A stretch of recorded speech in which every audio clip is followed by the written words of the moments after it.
વિશ્વના ઘણા ભાગોમાં પ્રાચીન સમયથી વપરાતું પરિવહનનો સાધન અને એક જમાનામાં ખેડૂતોની શાન કહેવાતું બળદગાડું આજે ખૂબ જ ઓછું જોવા મળે છે। આ બળદગાડા એ લુપ્ત ન થઈ જાય તે હેતુસર વલસાડના ભાગલ ગામ ખાતે બળદગાડા રેસનું આયોજન કરવામાં આવ્યું હતું, જેમાં 8 જેટલા સ્થાનિક લોકોએ બળદગાડા સાથે રેસમાં ભાગ લીધો હતો।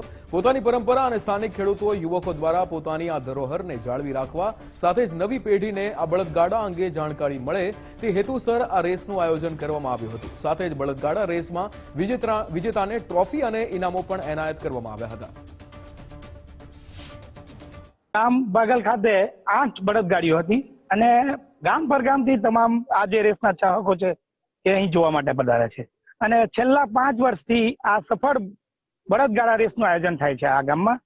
અને આ નો મોટિવ એટલા માટે છે કે આવનાર યુગમાં આ બળદગાડું એટલે કે પારંપરિક અમારા ગામ બાગલ ખાતે જે ખેડૂતો છે આજે પણ એ ખેતી પર નિર્ભર છે અને આ બળદગાડા એક અમારા બાપદાદાઓ એટલે કે અમારા પૂર્વજોની એક દેન છે।